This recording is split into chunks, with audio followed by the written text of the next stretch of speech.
Selamat sore sahabat Jiksi dimanapun kalian berada. Hari ini kita bertemu kembali untuk membahas beberapa pertanyaan yang eksklusif menurut saya karena ini sesuai dengan jabatan yang kalian lamar. Jadi di sini saya akan mempersiapkan beberapa pertanyaan yang berhubungan dengan customer service. Jadi bagi teman-teman yang ingin melamar di dunia customer service, ini saya memberikan beberapa pertanyaan dan beberapa tips jawaban bagaimana kalian bisa menjawab pertanyaan-pertanyaan yang diajukan oleh pewawancara nantinya. Baik, pertanyaan pertama, kita lanjut aja. Pertanyaan yang pertama adalah ceritakan pengalaman Anda saat menghadapi pelanggan yang merasa tidak puas dengan pelayanan yang diberikan. Saya ulang pertanyaannya.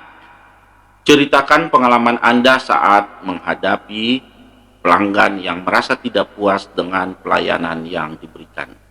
Nah, pada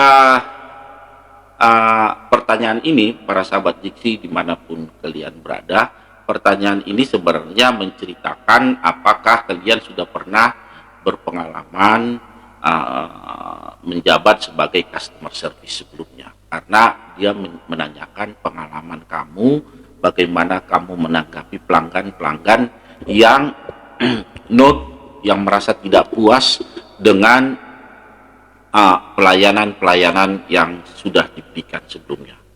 Nah, di pertanyaan ini mungkin merupakan hal yang sangat penting juga untuk kita ketahui bahwa kita harus ketahui bahwa yang membayar gaji kita sebagai customer service, atau bukan hanya customer service anyway, yang membayar gaji seluruh karyawan di perusahaan itu sebenarnya kita harus akui adalah pelanggan kita. Oleh karena itu penting kita memperlakukan pelanggan kita dengan cara yang baik. Nah, disinilah nanti dari jawaban kalian itu nanti HRD nanti akan melihat seberapa jauh kalian menanggapi keluhan pelanggan. Apakah keluhan pelanggan ini kalian tanggapi secara negatif?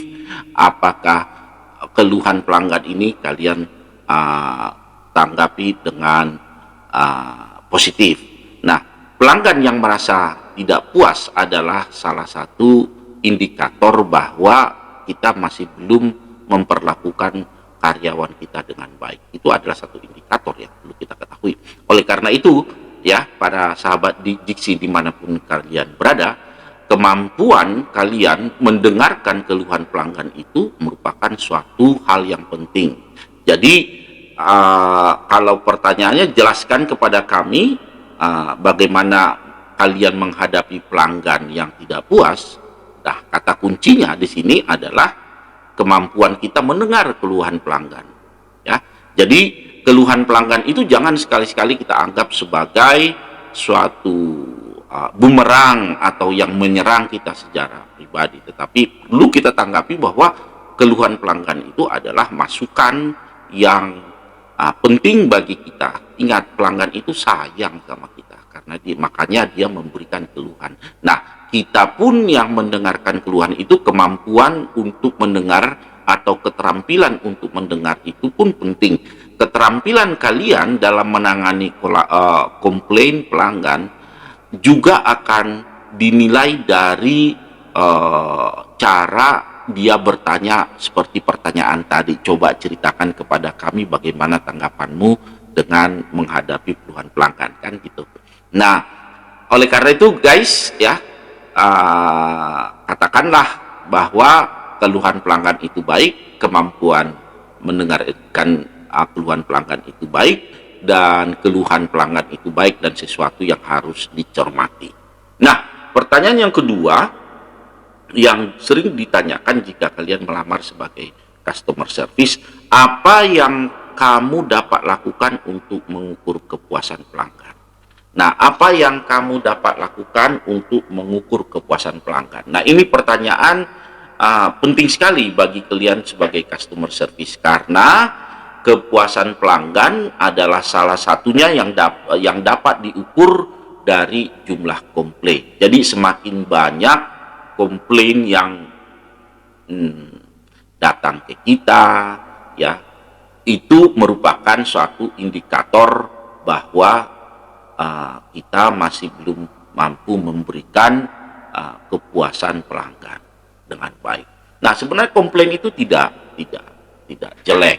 Saya pribadi menganggap bahwa komplain itu bagus. Tetapi komplain dengan hal yang sama dan berulang-ulang itu ada sesuatu yang tidak beres untuk internal organisasi. Saya berprinsip bahwa komplain itu adalah improvement sama kita. Ya, saya malah challenge kalau bisa komplain lebih banyak, tetapi jangan komplain yang sama. Kalau komplain yang sama berarti implementasi solusi yang kita berikan kepada pelanggan itu tidak tepat. Ya, berarti yang saya bilang tadi, ini adalah masalah internal. Nah, oleh karena itu semakin banyak jumlah komplain yang kita terima, tentunya akan semakin memberikan gambaran ketidakpuasan kepada pelanggan. Sebaliknya, semakin sedikit komplain yang kita terima, ini merupakan semakin memberikan gambaran kepada kita bahwa kita dapat memberikan kepuasan kepada pelanggan. Nah, bagaimana cara mengukurnya? Tentunya kita bisa melakukan itu melalui apa? Melalui survei, ya, melalui survei. Nanti dari hasil survei itu, ya, dari hasil survei itu kita bisa tahu bahwa kita sudah bisa memberikan pelayanan yang baik kepada pelanggan atau tidak. Nah, pertanyaan yang berikutnya, pertanyaan yang ketiga, menurut Anda seperti apa pelayanan yang baik bagi pelanggan? Nah, di sini saya ulang pertanyaannya, menurut Anda seperti apa pelayanan yang baik pada pelanggan? Nah, di sini sebenarnya HRD itu ingin mengetahui keahlian kamu dalam memberikan pelayanan kepada pelanggan, ya. Pelayanan yang baik pada pelanggan adalah bagaimana kamu mendengarkan pelanggan dan memberikan solusi-solusi terhadap permasalahan mereka, sehingga setelah mereka solusinya terselesaikan, si pelanggan kita bisa merasa puas, ya. Kuncinya adalah bagaimana sikap kalian yang Anda tampilkan dalam mendengarkan pelanggan, ya. Jadi kuncinya di situ bagaimana sikap kalian dalam mendengarkan, sikap tanda petik, ya, sikap kalian dalam mendengarkan keluhan pelanggan, termasuk di dalamnya mendengarkan kebutuhannya, mendengarkan keluhannya, dan mengambil suatu tindakan yang tepat sesuai dengan kebutuhannya, bukan mengeskalasi hal-hal yang tidak penting. Nah, sering kita ini pelanggan komplain, kita seharusnya kita komplain itu bisa diselesaikan pada saat itu juga, tetapi harus mengambil waktu, harus dieskalasikan, yang menurut saya mungkin itu tidak begitu penting. Jadi jika permasalahan itu, ya, bisa diselesaikan pada saat itu juga, ya, tidak perlu berlama-lama, harus mengikuti prosedur dan lain sebagainya, ya. Alright, kemudian pertanyaan yang keempat. Di pertanyaan keempat ini, bagaimana cara Anda membangun sikap bahwa pelayanan terhadap pelanggan adalah hal yang utama? Nah, di sini HRD itu ingin melihat sikap kamu, pemahaman kamu tentang pelanggan, ya. Karena pertanyaannya, kalau bisa saya ulang lagi, adalah bagaimana cara kamu membangun sikap. Jadi cara kamu sendiri membangun sikap bahwa pelayanan terhadap pelanggan itu adalah hal yang utama. Seperti yang saya katakan tadi, yang membayar gaji karyawan itu adalah siapa? Si pelanggan. Jadi pahami sikap itu. Jadi kita tidak akan ada, atau organisasi, perusahaan tidak akan ada jika tidak ada pelanggan. Jadi pelanggan itu adalah nafas darah kehidupan suatu perusahaan dan organisasi. Nah, sikap itu harus kita pahami. Jadi begitu kita lihat pelanggan kita merasa tidak puas, seandainya kalian itu berpikir secara service oriented, itu merupakan sesuatu yang harus diperbaiki sesegera mungkin. Jangan sempat ketidakpuasan itu merembet kemana-mana. Nah, oleh karena itu, para sahabat Jiksi dimanapun kalian berada, untuk menjawab pertanyaan di atas, ya, kalian perlu lebih dahulu memahami apa yang dinamakan dengan pelayanan dan bagaimana pelanggan itu.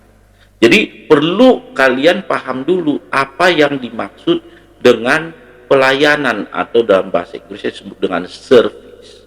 Nah, di pelatihan-pelatihan saya sering mengatakan bahwa ya, produk dan service itu sesuatu yang nempel, ya, nempel, hanya proporsinya yang berbeda satu sama lain. Jadi produk dan service sesuatu hal yang tidak dipisahkan. Nah, itu konsep itu dulu yang kalian paham. Nah, kemudian ya, setelah itu kalian paham dulu siapa pelanggan kamu, ya. Nah, di pelatihan-pelatihan kita di customer service, kita pelanggan itu kita bagi dua. Yang pertama internal customers, yang kedua external customers. Itu pelanggan kita, ya. Tidak ada perbedaan antara pelanggan internal dengan pelanggan eksternal, sama. Nah, kebanyakan di antara kita ini lebih fokusnya kepada external customers. Saya tidak menyalahkan, tetapi walaupun demikian jangan lupa internal customer juga perlu dilayani. Siapa itu internal customers? Yaitu seluruh anggota organisasi yang ada di tempat itu, ya. Nah, oleh karena itu saya tidak banyak membahas internal customer, tetapi saya di sini mungkin siapa pelanggan kamu itu paham dulu, ya. Pelanggan adalah orang yang paling penting dalam pekerjaan kita. Ingat itu, pelanggan itu adalah orang yang paling penting dalam pekerjaan. Bahkan ada perumpamaan pelanggan adalah raja, pelanggan adalah sahabat, pelanggan adalah Almighty God, apapun istilahnya. Hanya mengindikasikan bahwa pelanggan itu sangat penting, ya. Oleh karenanya, para sahabat Diksi dimanapun kalian berada, coba kalian singkirkan jauh-jauh pemikiran bahwa pelanggan yang komplain atau yang menyatakan ketidakpuasannya terhadap pelayanan yang kalian berikan, ya, yang kalian berikan itu merupakan gangguan sama kamu. Jangan sekali-kali berpikir demikian, ya. Syukur dia mau komplain, karena melalui komplain itu kita akan tahu permasalahannya. Oleh karena itu, komplain jangan dianggap negatif, apalagi sekali lagi sahabat Diksi dimanapun kalian berada, jangan bawa itu secara personal. Mereka itu komplain karena mereka sayang sama kita. They want to improve our product, ya. Jadi tanggaplah dengan hal yang positif. Perlu juga kalian pahami bahwa untuk pelanggan itulah kita, makanya kita bisa bekerja sekarang. Jadi because of customers we are here. Jadi karena customer lah makanya kita di sini. Oleh karena itu, melayani pelanggan bukan berarti ya pelanggan bergantung kepada kita, tetapi sebaliknya kita yang bergantung kepada pelanggan. Jangan lupa itu, ya. Jangan lupa itu, ya. Kitalah yang bergantung pada pelanggan, bukan pelanggan yang bergantung pada kita. Oleh karena itu, ini sering saya lihat, terutama pelayanan after sales, ya. Di pelayanan after sales, setelah uang pelanggan masuk sama kita, sering kita beranggapan bahwa pelanggan itu bergantung sama kita. Sesungguhnya bukan, ya. Kitalah sesungguhnya yang bergantung kepada kita. Namun sebaliknya, ya, kitalah yang bergantung kepada mereka. Jika pelanggan tidak ada, guys, coba Anda bayangkan, kalau pelanggan tidak ada, pekerjaan Anda pun tidak ada. Ingat itu baik-baik. Oke, pertanyaan yang kelima, ya, yang ditanyakan HRD adalah hal apa yang dapat Anda ambil sebagai pelajaran dari tugas Anda sebagai pelayanan konsumen atau customer service. Hal apa yang Anda dapat pelajari sebagai pelajaran dari tugas Anda bahwa Anda adalah pelayanan consumer service. Nah, di sini kita juga harus hati-hati untuk menjawab pertanyaan ini. Kita harus hati-hati untuk menjawab pertanyaan itu. Pertanyaan itu adalah, ya, pertanyaan ini diajukan untuk melihat seperti apa kalian memaknai pekerjaan kalian, ya.